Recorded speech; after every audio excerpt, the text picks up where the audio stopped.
this edition of Sports Talk. I'm your host, Jeremy Freeney, here with Holden Pirelli and Justin Paolillo. Today we're going to start this show off in the NFL. Obviously, coming off of the wild card weekend, some crazy things went on. We're just going to get some reactions from each of the panelists. Holden, we'll start with you. What are your thoughts on the wild card matchups that occurred? Well, I have to say that my favorite game of the weekend was actually the Panthers and the Cardinals, because what a defensive performance by the Panthers, holding the Cardinals to 77 yards of total offense. Now, I know the Cardinals don't really have a quarterback. Ryan Lilly is below average. I was really disappointed with his performance, but I was just so impressed with the maturity and the poise with which Cam Newton played that game, and it was so great for him to get his first playoff win and finally live up to that number one draft pick status. And the rest of that team seems to be coming together very well. I would say they're the hottest team right now in the playoffs because they ended the regular season on a 3-game winning streak, and now they just beat the Cardinals, who have a stingy defense. And I have to say, the Cowboys and the Lions, that was a tough game for me because I really wanted the Lions to win that one, and obviously that last call in the game really sealed their fate. I thought the Lions were going to probably get a touchdown on that drive. But I was really impressed with Tony Romo. He's also maturing just like Cam. And Andrew Luck, I was expecting him to beat the Bengals, no problem, because Andy Dalton has shown that he can't deliver in the postseason. He's 0 for 4 right now. I know he didn't have A.J. Green, but when you're a $100 million quarterback like he's getting paid right now, you need to produce on the level of an Andrew Luck.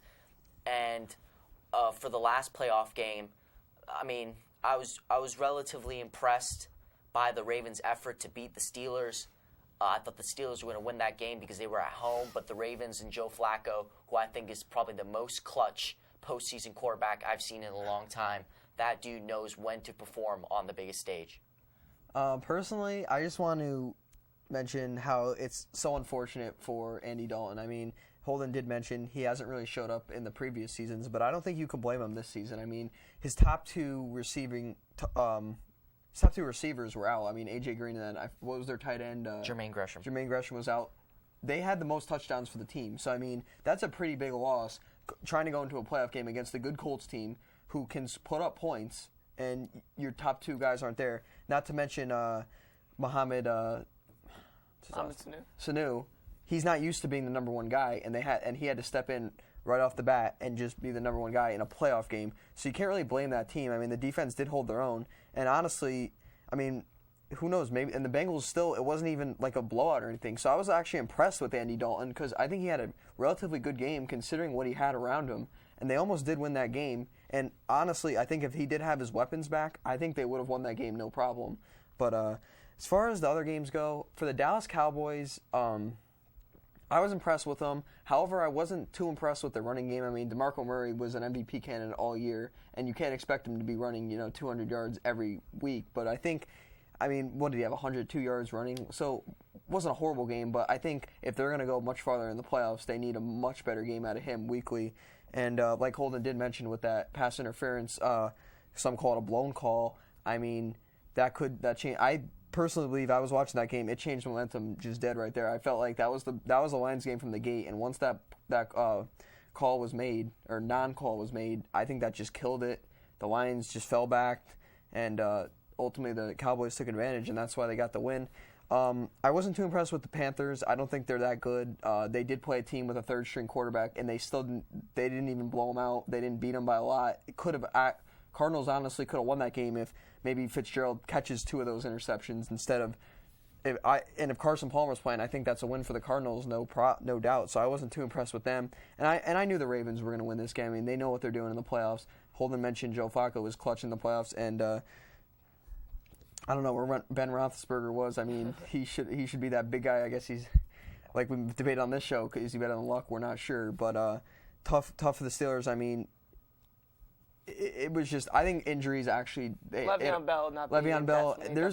I think both the Bengals and the Steelers were hurt big time from injuries, and I think ultimately, the outcomes of both those games would have been different if both teams were at 100%. So I was impressed with all the games, but I just wanted to see all the teams at 100% to see what all these teams could be made of, and I think the games would be much more fun then. But overall, it was a good wild card round, and I'm looking forward to the future rounds in the playoffs. I mean, obviously any team's going to be affected in the postseason. You look at the Ravens; they lose one of their star players for the last couple of years in Ray Rice to a suspension. I mean, Justin Forsett steps up. That's what it comes down to. The team with the best depth is going to be successful in the postseason. But overall, I am a fan of the Ravens coming down the stretch. It seems like Joe Flacco knows what he's doing. Adding Steve Smith in the offseason to kind of boost up that receiving core that's been kind of weak in years past. I think that's definitely going to help them coming down the stretch. And then with Justin Forsett kind of coming out of nowhere, obviously, it was kind of a move that the Ravens were kind of skeptical about making, seeing that they already had Bernard Pierce and Ray Rice, maybe not want to bring in the third back. Obviously, they're grateful they did, ran for over 1,000 yards. So I think they can definitely possibly go into New England with an upset, but we'll save that for later on in the show when we do our picks. The Panthers, I really want to believe in this team. I love what they have on defense with Luke Kalichi running it. It seems like this guy's a tackling machine. It seems like he's always all over the field making big plays for the defense. But it seems like Cam Newton, I don't know if he's there yet. I think he's an established quarterback. I think he's a good quarterback in this league, definitely. But I don't know if he's a guy that's going to make the big pass we need him to. I don't know if he's established enough of a pocket passer to be able to go down the stretch and really win a team a big game. And then the Cardinals obviously hurt on their third-string quarterback. People were hoping Drew Stanton might be back for this game. Maybe it's a different outcome. But obviously that defense plays the way they do. And even the defense is hurt. They lose Darnell Dockett early on in the season.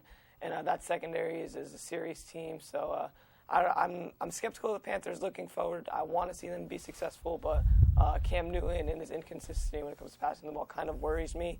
The Colts, obviously this Bengals team, a lot of people were picking against him. I remember Stephen A. actually said the Bengals were going to win, and I was shocked by that. I had the Bengals winning as well. Yeah, just because of how banged up they were. But overall, I think that this Colts team is good as well.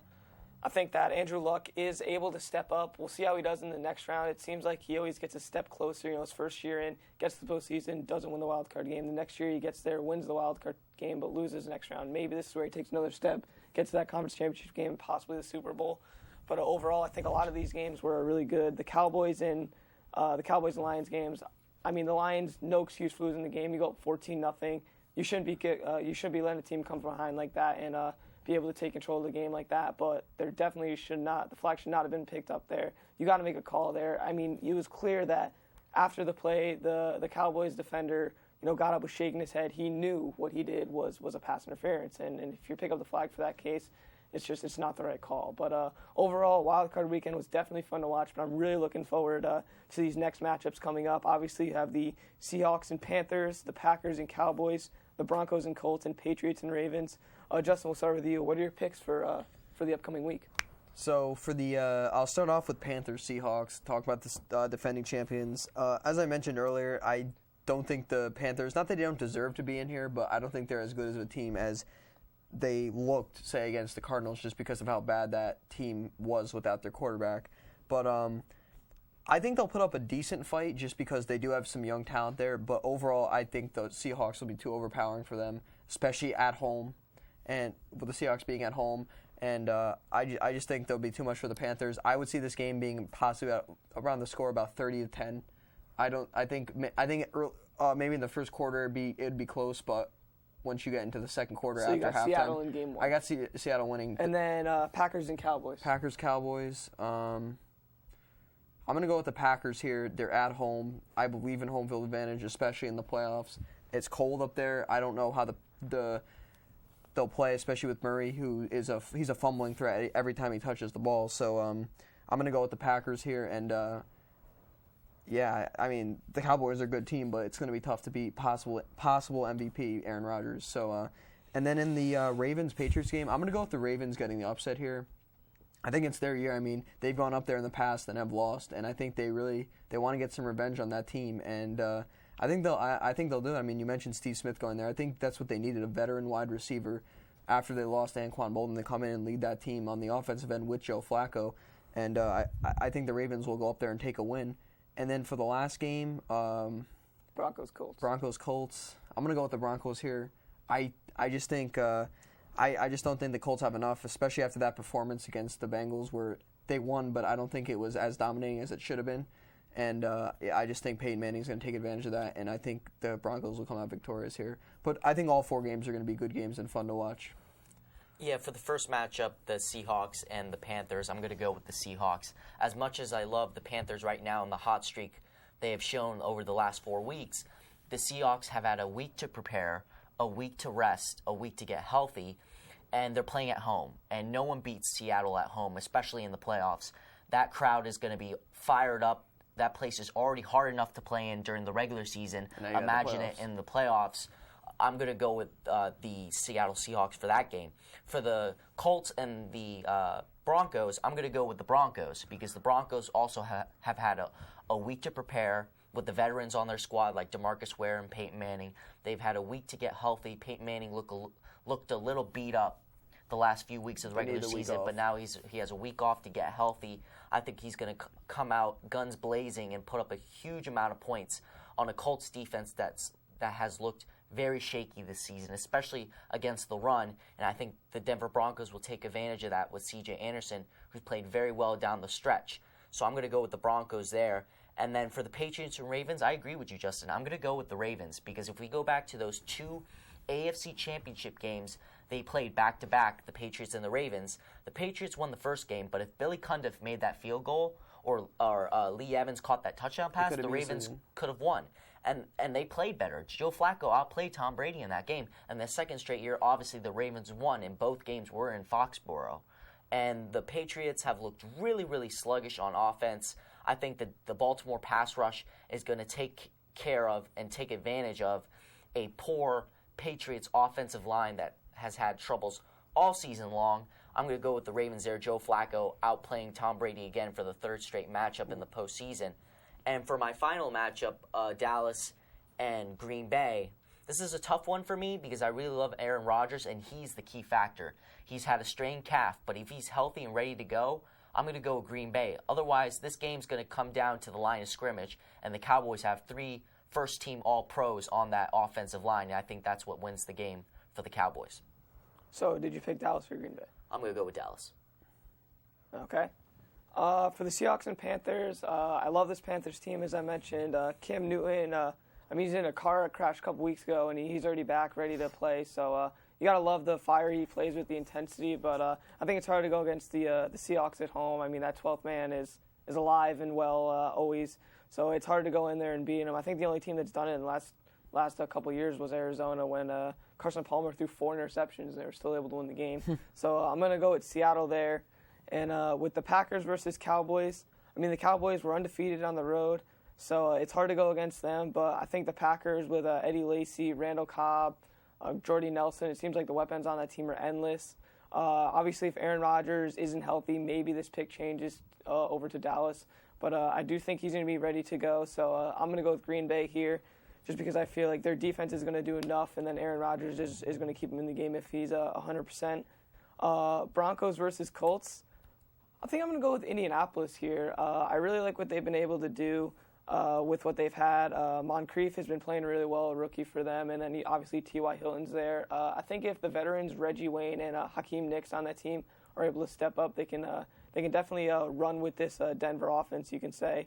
They played them early on in week 1, and Denver went way ahead, but Indy kind of snuck back in it. If they could maybe stop Denver from exploding in the first half, I think that if it's a close game, Indianapolis might be able to gain the edge here. Obviously, Peyton Manning hasn't been himself the last couple weeks, partially because he's been banged up, like Holden said, and he did have, I believe, those flu-like symptoms or something of that nature throughout those weeks as well. But I believe that Indianapolis could definitely take this game. It'll be interesting to see if Denver goes back to the attack they had at the beginning of the season where it was kind of Peyton Manning, guns a-blazing, getting all the receivers involved, Julius Thomas, Demaryius Thomas, all those guys, or if they kind of go what they've been doing the last couple of weeks where it's kind of almost a grounded pound style like the Jets were when they were making their runs where they're giving the ball to C.J. Anderson a lot. So I'm interested to see how they approach it and see if they try to straight up beat Indianapolis in a shootout or try to almost just keep Andrew Luck off the field. But and then in the Patriots-Ravens game, I'm very tempted to pick the Ravens. It's a team I really do like. I think Forset's been doing a great job. The veteran wide receiver there, and Steve Smith, and then Torrey Smith, obviously, has been doing great as well. But I'm going to have to go with the Patriots here just because I think that this is almost the year where they're like, all right, we have to show that we're superior to this team. They've played lackluster in the last couple meetings that they've had against the Ravens in the postseason. I think this is where Tom Brady really almost sees the end of the tunnel here. He can't have many years left, so I think he's going to try to seize this opportunity while he has it and ultimately make a run at the AFC Championship.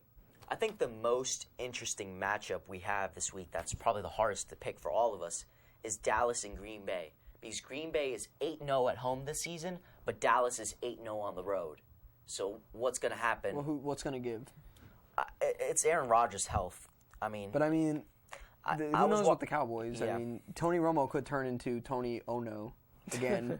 DeMarco Murray could fumble the football. The defense, who is definitely an improvement from last year, I think they could fall victim to the MVP candidate, Aaron Rodgers. But as you mentioned, the Cowboys are playing well. They're good on the road. Who knows? Yeah, definitely an interesting matchup, obviously, this weekend. Staying within this the week of football, we're going to talk about who we feel the X factor is overall in all of these 4 games. Justin, you can start. Personally, as far as an X factor goes, I'm gonna go with Joe Flacco here for the Ravens because, as Holden mentioned earlier, he outplayed Tom Brady, and if he does that again, they're probably gonna win unless there's maybe a blown call, a fumble by the running back.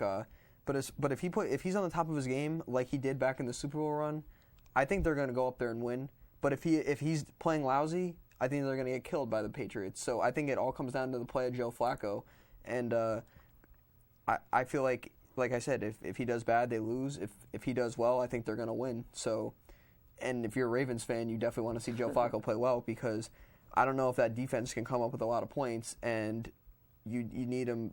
Obviously you need somebody throwing the football to your wide receivers. But I think, and honestly, I think all the quarterbacks are going to be X factors. But specifically, I think it's going to be Joe Flacco in Baltimore, who really needs to prove himself because even after the Super Bowl win, there were still some doubters saying, "Oh, he just had a good defense," or they were just motivated by Ray Lewis's last year. So, I think Joe Flacco wants to prove it. He can do it by himself. Well, not by himself, but as the leader of the team, and I think he's going to have a good game. So I think he's the X factor. Yeah, for the Dallas and Green Bay matchup, I'm going to have to go with the Dallas offensive line. Like I said earlier, they have 3 All-Pros on that offensive line, and this is going to be a game at Lambeau Field in cold weather. And in cold weather, it hurts to tackle people. I mean, it stings. So they're going to need to win the line of scrimmage and beat up that Green Bay offense and just hit them in the mouth and just get physical.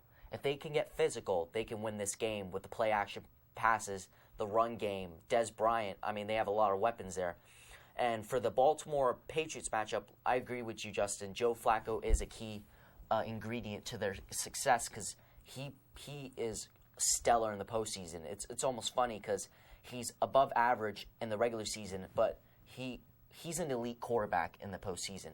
But I would have to say the key to this game is the Baltimore pass rush. If Terrell Suggs and Dumerville can get after the quarterback, Tom Brady under pressure, he's terrible. He's not good. And that offensive line for the Patriots has looked suspect all year. And for the Panthers and the Seahawks, I think the Seahawks are going to flat out destroy the Panthers. I don't think there are any X factors. They just need to play good team, well-rounded football. And for the final matchup of the Colts and the Broncos, I think the X factor for this game is the Broncos run game with C.J. Anderson. If they can keep Andrew Luck off the field and put the ball in Peyton Manning's hands for a majority of the game, they win this game. I think looking at the Broncos versus Colts, I'm going to look at the other half of the run game with the Colts running back, Boom Herron. I believe he had double-digit receptions coming out of the backfield with Andrew Luck throwing him the ball and then obviously getting his handoffs as well. I think he had around 100 total yards. Obviously, he had that big fumble against Cincinnati that almost was a turning point in the game, but Indianapolis was able to step up and get a stop on defense. But I do think if Herron can be a liable threat out of the backfield, obviously, if he can run play action off that with Andrew Luck, or if he can just help take apart the Broncos defense, I think that's definitely going to be an X factor on that end. And for the Patriots and Ravens, I'm going to go with Haloti Ngata, a guy that was suspended for the last 4 games of the year. Obviously played against Pittsburgh. I mean, didn't have a blowout game by any means. He didn't play extremely well, but he's there. It's just the presence of him being there. The Ravens line isn't the same without him there. And you look at the 3-headed beast they have there with Ngata and then Suggs and Dumerville. If they're able to get to the quarterback, like Holden said, it definitely becomes a different game. I think you also got to look on the other side of the ball. The Patriots running game could become crucial. I mean, it seems like someone else steps up for them every week. Jonas Gray had a big week against Indianapolis. Look at LeGarrette Blount coming down the stretch, was able to play very well. I mean, maybe Shane Vereen or Stephen Ridley can get involved. I mean, there's 4 legitimate threats coming out of that backfield. So I think that the Patriots can definitely maybe change the game up a little bit if they're able to get the running game involved. And then for the Seahawks-Panthers game, I think it's definitely, if there is an X factor at all, it's got to be Cam Newton. If this guy's at his best, I mean, this offense can arguably play with anyone. You had Jonathan Stewart and D'Angelo Williams coming out of the backfield. Kelvin Benjamin has begun to morph into a number 1 receiver for that team. And then Greg Olsen, obviously, 1,000-yard year for the tight end, one of the best years of his career. So I think that they can, I mean, maybe if Cam Newton has an incredible game, they could keep it close and maybe pull off an upset. But overall, I think the Seahawks are definitely a heavily favored team there. And Packers-Cowboys, I think an X factor could be Julius Randle, the running back for the Cowboys. If DeMarco Murray isn't really having the best game, he obviously has the hand injury, so that has been limiting him in weeks past. If they can't get it going with Murray and then Randle can get it going and put up similar numbers that Murray would be able to do, it takes a lot of pressure off of Tony Romo and obviously opens up the passing attack. So I think that Randle could definitely become an X factor in the Packers-Cowboys. I forgot to give my other 3 games because I misunderstood you. Stupid of me. I thought we were just doing one, but so I'll go with the Seahawks and Panthers. I'm gonna go with Marshawn Lynch as the X factor because I feel like if Marshawn Lynch doesn't show up, I don't think Russell Wilson can do it himself because I don't think he's an elite quarterback and I don't think they have a great wide receiver game. So I think Marshawn Lynch has to have a monster game. Not that the Panthers are by any means gonna. I don't think they're going to win, but if Marshawn Lynch is, maybe fumbles a couple times, doesn't have a lot of yards, I don't think Wilson could do it. So I think Marshawn Lynch is going to have to be big. As far as the Dallas and Packers game, I'm going to go with the Packers defense because I think you have to shut down that offense with Tony Romo. I think they could go off at any time. Des Bryant's been playing very well this year. Like you said, Murray, Randall, they've been running well. So I think if they could shut down the offense, I think it's going to be a no problem win for them. And finally, the Colts and Broncos. I'm gonna go with Peyton Manning and Andrew Luck as far as like 2 X Factor both teams. I think whoever outplays the other is gonna get the win. I think Andrew Luck handled himself very well. He was asked by reporters, what's it going to be like playing against Peyton Manning, and he said, it's not me versus Peyton Manning, it's the Colts versus the Broncos. Handling the situation very well, obviously almost diffusing the problem without really taking it on head-on. I really liked what he was able to, the way he handled himself in that situation. But moving on, our last NFL topic of the day is going to be our final MVP pick from East panelist. Holden, we'll start with you. I was going to say Aaron Rodgers, but after watching Aaron Rodgers over the last couple weeks, he has looked very shaky. He's put up some decent numbers, but he has that calf injury, and he's looked sluggish on offense, and he's got a great talent of weapons around him. Randall Cobb, Jordy Nelson, Eddie Lacy in the backfield. And 38 touchdowns to 5 interceptions, good. But after Peyton Manning had 55 touchdowns and like 2 interceptions, obviously he had more, but it felt like he only had 2. And over 5,000 yards passing. It seems like to be a quarterback MVP, Aaron Rodgers needed to do more. And I think that Green Bay team, a lot of their success came on the defensive side of the ball, actually moving some pieces around. So early on, it was Aaron Rodgers. He's kind of fell off a bit. DeMarco Murray, I think he ran for 1,000 yards last year, did it again this year. Obviously ran a lot more, had over 300 carries. But I think that offensive line is a primary reason for the success of not only Tony Romo, but also DeMarco Murray. I think without that offensive line, DeMarco Murray does not have the success he's having right now. So my NFL MVP candidate is actually a defensive player, J.J. Watt. J.J. Watt of the Houston Texans, he is my NFL MVP candidate. He's the first player in NFL history to have 2 20 sacks or more seasons. He had 20 and a half this year. He had 4 touchdowns this year. I mean, when have we ever thought of a defensive player lining up as a tight end and catching 4 touchdowns? He had a touchdown on defense this year, 4 forced fumbles, a huge amount of tackles, and without him, he's almost like a quarterback for the Texans, the way he impacts the game. I think the Texans, without J.J. Watt, they go from 9-7 to 3-13. I think J.J. Watt impacts the game that much. He is the heart and soul of that team and their most valuable player.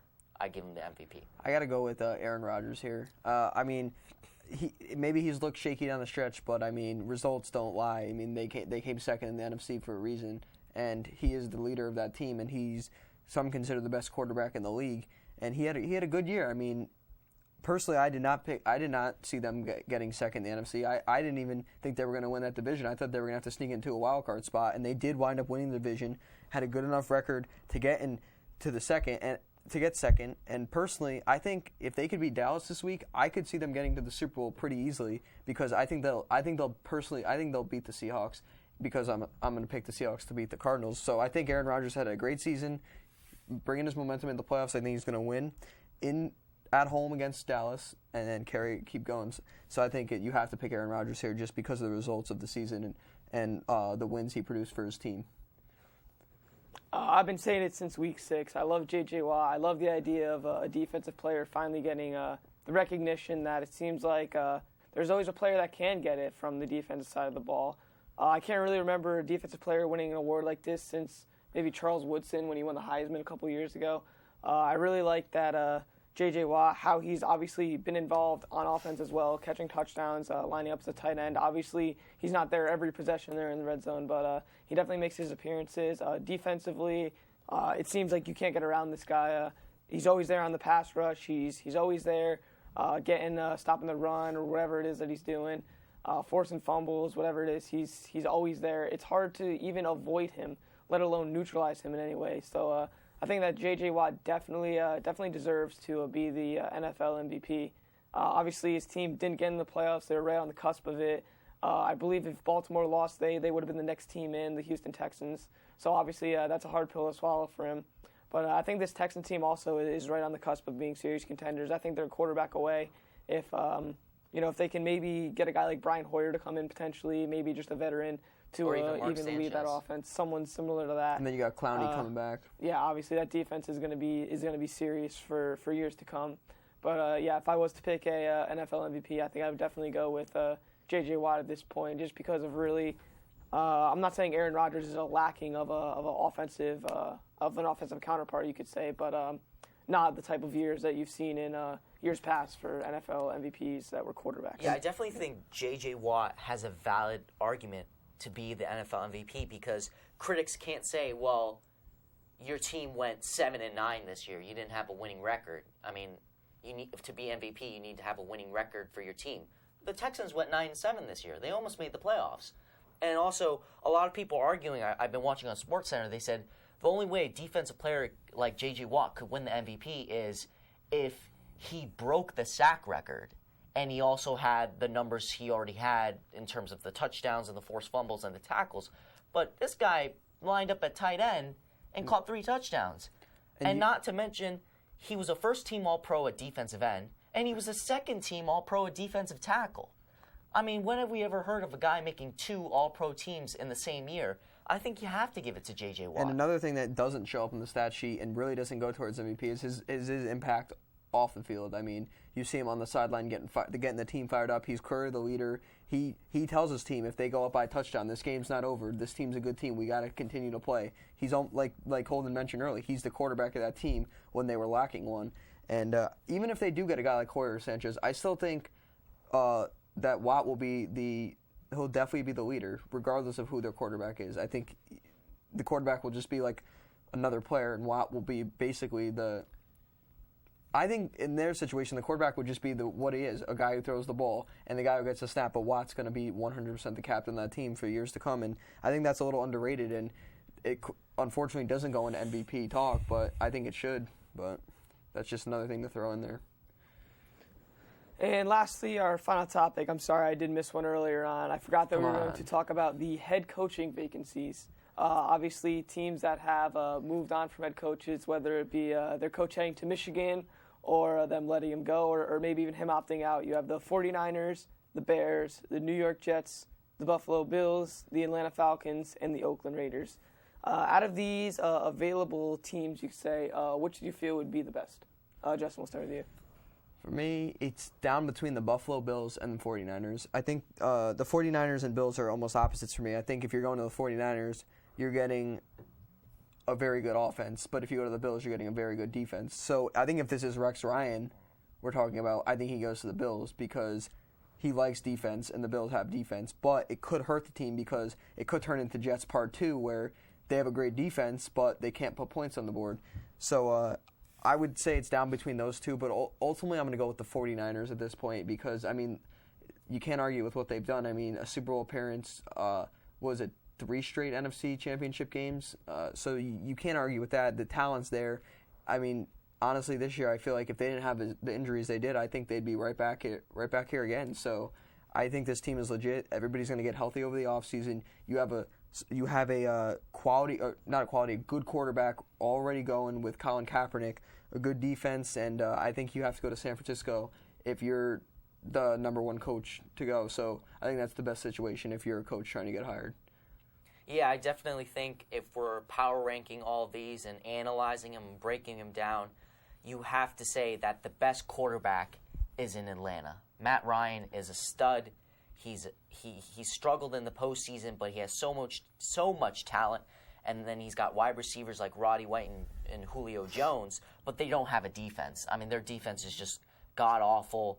I can't think of anyone that comes to mind on that defense that's a standout player. That's a big project for any coach to go into. I think Rex Ryan would be the best coach for the Falcons job because he's shown that with any defense, he can make a top 10 defense, and he'll finally have a quarterback that could carry the offense. But otherwise, if we're just saying if I was just average Joe and which team do I want to take over, it's definitely the 49ers. They're the most well-rounded team. They have a quarterback in Kaepernick who I think was misused last season. Coach Harbaugh really wanted to make him a pocket passer, and that's not his game. His game is throwing the ball down the field off play-action throws and the zone read. He is a mobile quarterback, and they need to go back to the ground-and-pound style of offense where they're giving Frank Gore or Carlos Hyde 20 to 25 touches a game and then letting Kaepernick throw 12 to 20 times a game, limiting his chance for error and working off that play action. They have a great defense. I don't need to name any of the players. I mean, I could. Aldon Smith, Patrick Willis, Navarro Bowman. They have just so much talent on the defensive side of the ball. That would be the best job available. And the Bears have a great offense, but Jay Cutler, I don't even know if he wants to play quarterback anymore. He looks like just like Larry Sanders. He just sucks the life out of people. He just looks depressed. The only time I've ever seen him happy was when he was at his press conference signing his contract. Otherwise, this guy looks like a depressed quarterback, and I don't want that kind of guy in my locker room leading my team. And the Bills have a young team, so I definitely think they're still a couple pieces away. They have Sammy Watkins, but they need an offensive line. They need a consistent running game. Their defense is talented, but they need a more consistent offense. The Bills, I would have to say, are number 2. The 49ers are number 1 on my power ranking so far. And the Raiders, well, we don't have to talk about the Raiders. They suck. You don't want to go to the Raiders? I disagree. I think the Raiders are legitimate. I would consider going to the Raiders as a head coach just because you have Derek Carr. A lot of people like what they've seen out of him. And if he can become a legitimate receiver, you could have a lot of young pieces around this team. Obviously, you're going to have picks come in a couple of years, higher picks, because you're not going to be contending necessarily. You can go to the Raiders if you get hired and they're saying, all right, we're not expecting you to win now. If you go there and the GM's expecting you to win now, then you got to get out of there because you're going to get fired. That's not a legitimate request. But I'm not saying they're the best team, but I would definitely consider going to Oakland just because you have a quarterback you could potentially build around. With the 49ers, I think they're obviously one of the better teams here, obviously with the defense they have. Colin Kaepernick, a guy that's been to multiple NFC championship games, been to the Super Bowl. So hard to argue against him. And then with the offense, the weapons they have in Crabtree and Bolden, and then obviously the top 5 defense on your side. So I think Rex Ryan could be a good fit there. Rumors that Mike Shanahan would consider going to the 49ers. They're willing to offer him something. But overall, I think that one of the dark horse teams here is the New York Jets. I feel like this team is a couple defensive backs and a quarterback way of being an elite team in this league. You look at what they have, one of the best defensive lines in the league with Richardson, Wilkerson, and Copels, all guys they've drafted in the last couple of years. Defensive backs, obviously that's where you need to improve. I mean, you've drafted Milner and Wilson, but those guys aren't really panning out that well. I think if they're able to add something in the secondary and then obviously get a quarterback, I mean, maybe you could take a shot with a guy like a Brian Hoyer. Maybe if the Rams or the Redskins decide to part ways with Robert Griffin III or Sam Bradford, maybe you can build a team around that. Obviously, the running game there has a lot of weapons with Chris Johnson and Ivory and Bilal Powell and all the guys they have there. So I think this team is legitimate, and Eric Decker and Percy Harvin could be a serious wide receiving core as well. Their tight end, Jason Morrow, a guy they drafted in the second round, has looked very, very good as well at times. So I think that could be a legitimate team to consider too. I think the Bears, it depends on what they're considering to do with the franchise. If they're looking to maybe move Jay Cutler and replace him right away with another legitimate quarterback, you can consider that. But they could potentially go all the way into a rebuild, just throw it away and restart. I wouldn't expect them to move guys like Brandon Marshall, Alshon Jeffries, but if they get rid of Cutler and then they bring in a subpar quarterback, you might not necessarily be in the best boat there. But overall, I would say that probably the two best jobs I think I would see here would be the 49ers and the Jets. So let me ask you something very quickly. If you're the Jets and say you hire a good coach and you get, who do you draft? Do you try to get Hoyer and draft maybe Amari Cooper, or do you draft a QB and maybe go for like a receiver or a defensive back in free agency? So if I'm the Jets, I go defensive back. D. Milliner tore his Achilles this season. That's the most devastating injury a football player could have, worse than a knee injury. Not a lot of players come back to be the athletes they were after that. And they have good receivers. Harvin, Decker, Amaro, they have a run game. They have a good offensive line. All this team needs. So you're saying draft a QB here? Yeah, I wouldn't even draft a QB. I would sign a guy like Hoyer. Maybe I would even give Geno another year, possibly. No, you can't give Geno another year because there's no way New York will allow Geno Smith to start another I know season. New York won't allow it, but if you pair Geno with a Mark Trestman as an offensive coordinator who just got fired in Chicago, who with the Bears offense had the number 2 offense in the league last year, I think Geno Smith can do a lot better. The Jets, Rex Ryan, he doesn't know what to do with offense. He looks at offense and it's like he's looking at Chinese. He just doesn't understand it. But defensive wise, this team without Rex, I don't know how they're going to do. They're going to be fine on the defensive line, but in the secondary, they have nobody. They're going to need to find some gems in that draft because this team's going to get torched by the passing game. I think if you're the Jets, I wouldn't draft a quarterback. I think the only way they would get Marcus Mariota is if they were to trade up. If that's the case, if you're willing to give some assets up to maybe move up and get a Marcus Mariota, you could potentially do that. With the weapons you could have potentially on the team, that could end up being a serious offense. Are you going to take famous Jameis? No, I would not take Jameis. Too much of a head case, too many problems. It seems like there's a new problem coming up every day with him. So I would stay away from Jameis. But I think I would definitely look into a veteran quarterback. Bring back the Sanchez. No, they can't. You can't. There's no way Mark Sanchez or Geno Smith is starting in New York because the city's not going to allow it. And you can't give Geno Smith another chance because he had one good game at the end of the season. He was horrible all year to the point where Michael Vick was coming out going 1 of 10 passing, and then people were hoping he was starting the next week. That's when you know there's a problem. Well, what about with giving your offense. Vick a full offseason as the number 1? You can't build around him because how many years does he really have? He's got maybe 2 years. You look at left, this quarterback draft, and they're not gonna right. contend for a They're championship. not going to get with the Jameis team. Winston. He's going to go off the board quick, and I don't think he'll be a good fit for New York. That media and his personality, that's going to be like reality television central. Water. It's going to be crazy. He's going to do some crazy things. If he can do what he did in Florida, imagine what he can do in New York City. But I wouldn't draft him. I think Mariota's going to be gone quick too. He might be the number 1 pick for the Tampa Bay Bucks. I don't think, unless the Jets really start trading a lot of their key assets, they're not going to get a guy like Mariota. I think they get a stopgap quarterback, a guy like Brian Hoyer, or another Maybe veteran Sean quarterback, Hill from the Rams. Sean if Hill, Sam Bradford stays or there. Drew Stanton maybe, or something like that. They get a veteran quarterback. They rely on the run game to carry them throughout the season in terms of offense, and they really focus on the draft on making sure that defense is as sound as possible, given the fact that Rex Ryan is gone. We don't know how far this defense is going to collapse and drop down in the rankings without Rex. So I definitely think that there's really going to be no quarterback talent left for the Jets to draft. They're going to need to just take the best talent available, and they have a lot of needs, which is a good thing too.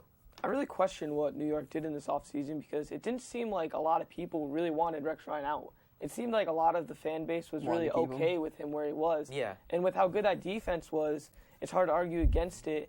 And not only that, but it's not like you're bringing in a stud coach. It's not Right. like you're firing Rex Ryan and you have, a Mike Shanahan, an established Right. coach ready to bring I would him have loved in. for the Jets to keep Rex so that defense can stay top 10 and maybe hire Mark Trestman as an offensive coordinator because he's a genius. I mean, he puts points up on the board with anybody, Josh McCown, Jay Cutler, you name it. So I definitely would have made that move, but they had to clean house. I mean, it's been 4 years since Yeah, but Rex has made what if the playoffs. defense struggles this year, and then people are saying, you fired Rex, now look what's up. But I mean, Right. the talent's there, like you said, on the D-line, but say they can't draft a defensive back, and they start to struggle. Right. So They needed to fire John Idzik, the general manager, because, he's had 2 years, and the only talent he's brought in through the draft, he drafted D. Milliner and Sheldon. He obviously struck gold with Sheldon, but D. Milliner has looked shaky. Now he's hurt. And then in free agency, who'd you bring in? The best talent you brought in was one guy, and one guy only, Eric Decker. I mean, you brought in Chris Johnson. He hasn't really panned out. Chris Ivory's, he's looked good, but he's not a 1,000-yard rusher. I mean, this guy has made some questionable moves in the offseason. The most questionable move he definitely made was Darrelle Revis clearly stating he was interested in coming back to New York.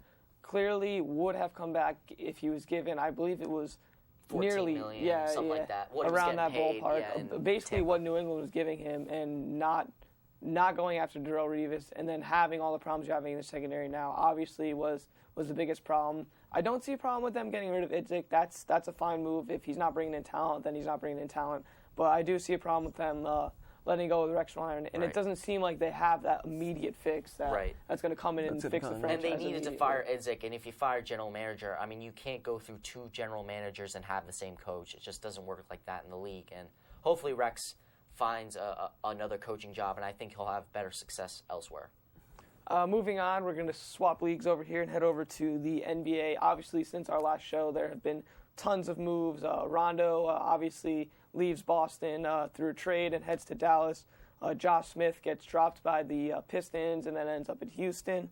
Overall, which one of these moves do you think is going to have the most impact, or do you feel was the most important? And what is there a move that you think could be made in the future that you feel would really help a team? Holden, we'll start with you. I definitely think the greatest move so far in this trading period has been the J.R. Smith, Dion Waiters trade.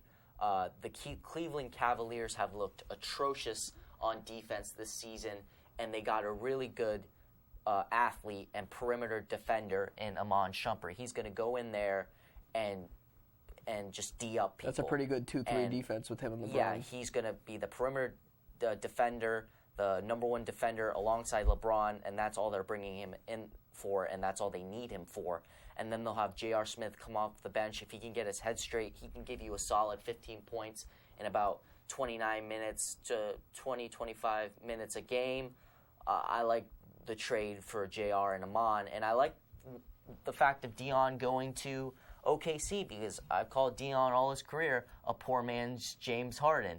If this guy can do what James Harden did for OKC when he was there, come off the bench, average about 20 to 25 minutes a game, give him 15 points, I mean, this is great.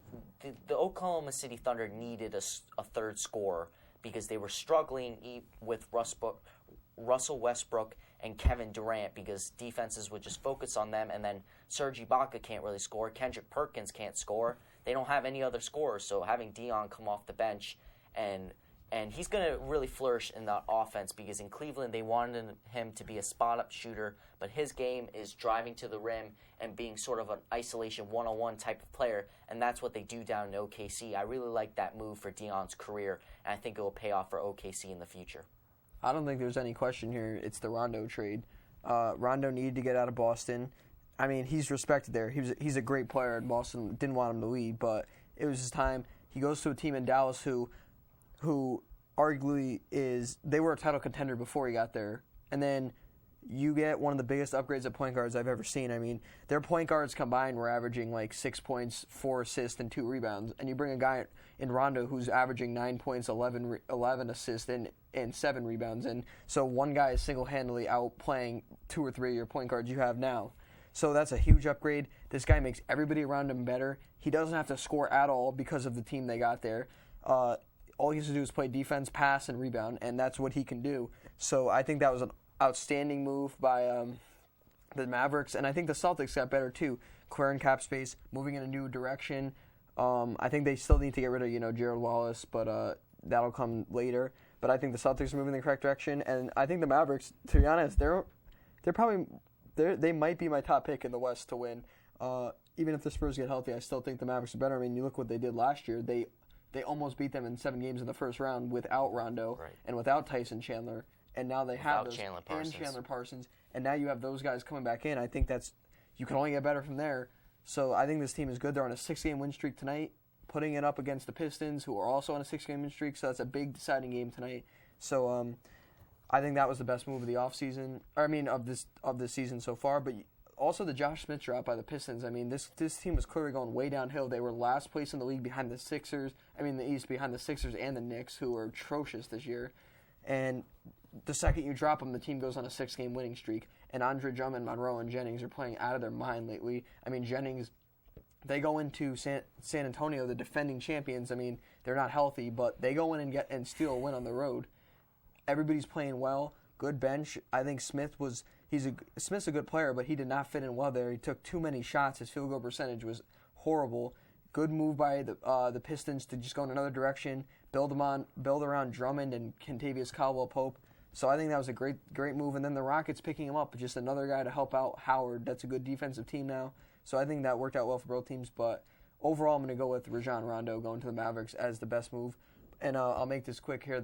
Finally, a team that I think needs to make a move is the Phoenix Suns. They have 3, I would call them good point guards. I think Bledsoe is the best out of all 3. But I think one of them needs to go. I think they're just too stacked back there. I mean, we saw what Isaiah Thomas did last night.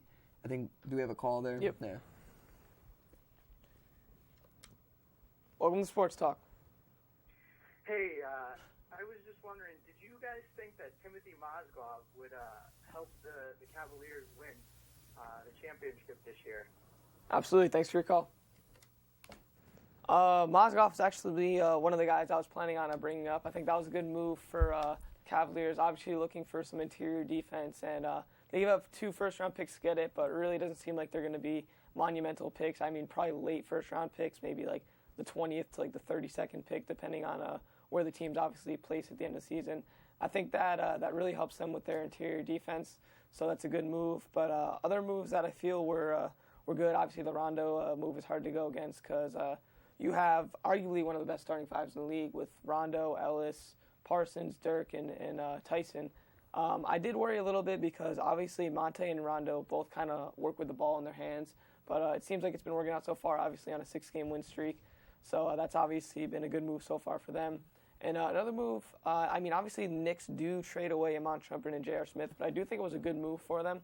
I don't think they really saw either of these guys really playing a big part in their rebuilding process. So obviously getting them off, clearing some cap space to possibly make a run at some free agents coming up in the offseason. I don't really think they're going to hit a home run this offseason with anyone, but obviously it's good to have the opportunity to be able to do it. I think this Knicks team might hover around where they're at for the next couple seasons. I think Melo's going to be regretting his decision to stay in New York in Chicago now. Exactly. But overall, I think that the best move was definitely the Rondo. But a move that I think needs to be made, I do agree with Justin's that I think Goran Dragic should be the one they move because it seems like Houston's got a lot of interest in him. And I don't think they would be able to sign him back just because, there's a lot of teams out there that could use a point guard. So it's hard to really maintain him when there's 2 other guys behind him that could play at that position and play the 2 guard as well. So I think that he's going to be on his way out. I think that the Celtics do need to get rid of Jeff Green. This guy's a veteran scorer on a team that is really in full rebuilding mode. I don't know if they'd be able to get what they necessarily want for him, but just to get something off of it, it clears some cap space like any other team wants to do. And it's not that you're going to lose without him, but you're putting yourself in a better situation to rebuild if you get rid of a veteran guy that's taking up a spot in your roster. So I think that move needs to be made. And I also think the Nets need to trade one of their guys, whether it's Joe Johnson, Deron Williams, or Brook Lopez. I've been really disappointed in what Deron Williams has been doing over the past couple of years. It seems like he's just going through the motions. So I think that if I were to move one guy, it would be him. There are rumors of him going to Sacramento, but it seems like those talks have kind of ceased.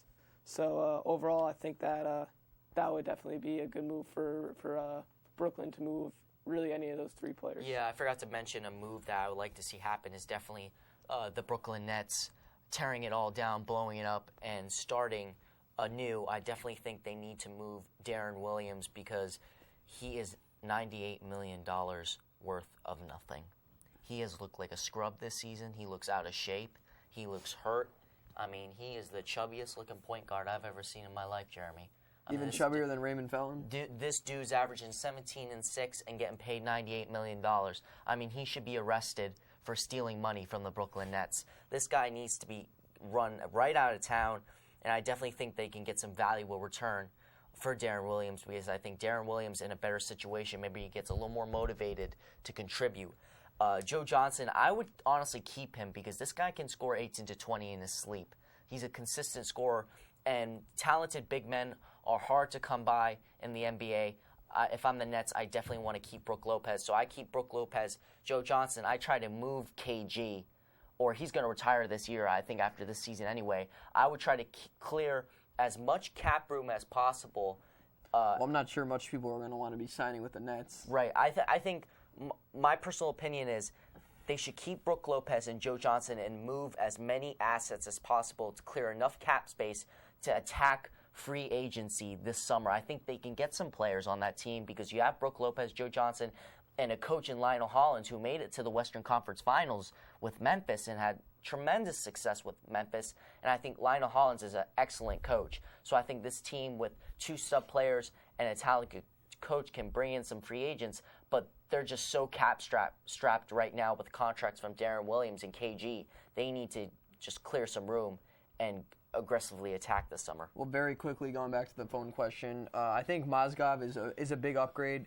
I mean, Anderson Varejao going down was a big hit because that was their guy who didn't need to have the ball in his hands. He just needed to rebound and play defense. And I think that's what Mozgov, honestly, I can't think of another player in the league who could replace Varejao as good as him. I mean, he's not an upgrade from Varejao, but it's almost like an even exchange. They're both foreign players, so they have a similar play style. And I think they just needed a big guy. Yeah, they needed a big guy to come in. I think he'll start for that team, and he could help Tristan Thompson depth. And I think the team is only going to get better from here. And if they are going to win a championship, I think they're moving in the right direction by making this trade. So. And a little known fact, Mozgov is going to play a bit harder for the Cavs, given his relationship with David Blatt, who was the coach of Mozgov during the Olympics, because David Blatt coached the Russian Olympic team at the London Games, and they obviously won a medal, so they have a close relationship. Hopefully Mozgov steps up his game and provides an interior presence. And obviously, just for the sake of time, we are going to move on to college football. Obviously, there was the inaugural college football playoff. Ohio State was able to pull a big upset on Alabama, and then Oregon really dominated Florida State, winning by almost 40 points. So just overall, can I get some reactions from you guys over the Ohio State upset and then the Oregon domination? Justin, we'll start with you. Okay. I was not surprised by the Ohio State upset. I honestly felt that it was just one of those underdog games where they came out with almost nothing to lose and they did a good job and they won the game. But however, I don't think they could beat Oregon.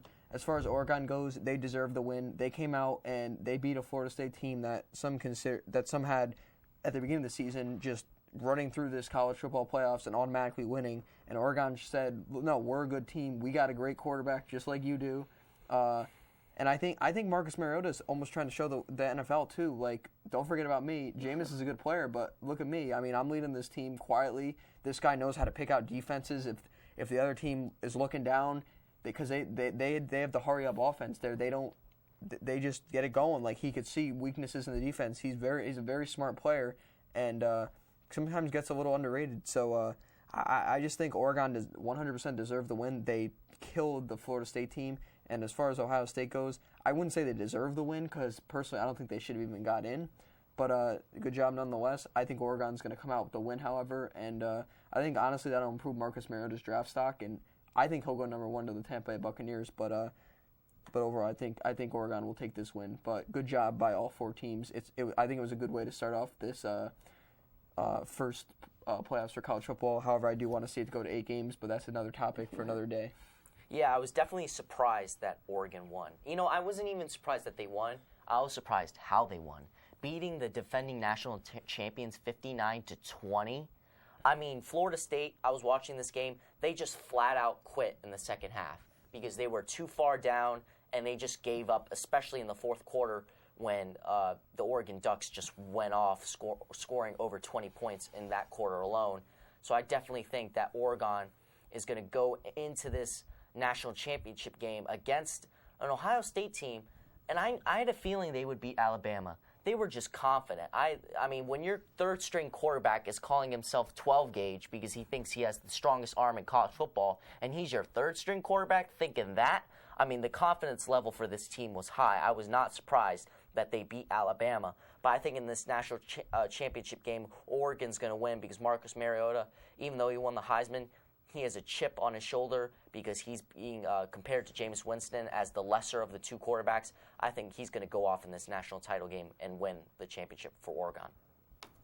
Yeah, obviously, I did not think Ohio State should have been in the playoffs. I still don't think they should have been in the playoffs. But obviously, they proved me wrong, played very well. I wasn't expecting their third-string quarterback to come in calling himself 12-gauge and doing what he was able to do out there. But obviously, props to them, played an incredible game. I think Alabama definitely hurt themselves. They weren't able to get off the field on third down. It seemed like Ohio State was constantly getting 3rd and 9s, 3rd and 12s, just crazy distances that you never see Alabama defense give up. And it seemed like Saban was almost rattled by this team. Wasn't really expecting to be really almost the underdog by the time the game was like halfway through or whatever it was. So I think Ohio State definitely came out, did what they had to do, were physical, really kind of just made sure that they were here to stay and they were a serious team in this college football playoff. But Oregon, I wasn't surprised by this game at all. I never believed Florida State deserved to be in this. Obviously, they run the table, so it's hard to argue against it, but never really seemed like they beat anyone legitimate.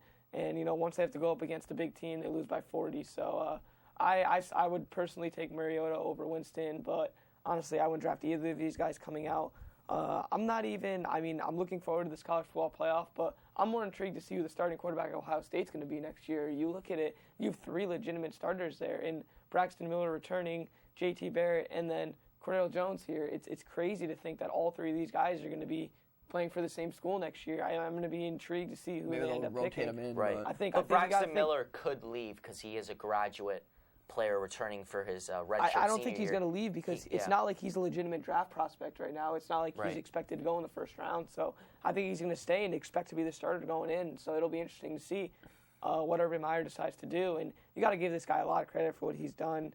Obviously, Florida coach did very good there, but to come into this already down your starting quarterback into the season and then have your second string guy get hurt and have your third string guy step in and play just as well is impressive. But overall, I think Oregon is going to take this. I've been a Marcus Mariota fan this whole time. I really felt that Oregon's one blemish to an Arizona team was almost a fluke. So I'm happy to see that that Oregon is where they are now. Yeah. But just quickly, we're just going to quickly do this. We only have 60 seconds. Would you draft Jameis Winston, Justin? Yeah, I definitely think you have to draft him, but it's got to be to a team like a Tampa Bay where there's not a big media. As Holt mentioned, can't go to a team like the Jets where it's going to be media paradise there. Not a good plan if you're in New York, but I think it's a good move for Tampa Bay. No, I think he's immature. He's only had 2 years as a starter. I think he needs to do what Andrew Luck did and return for his redshirt junior year. And his release is really slow. His mechanics are sloppy.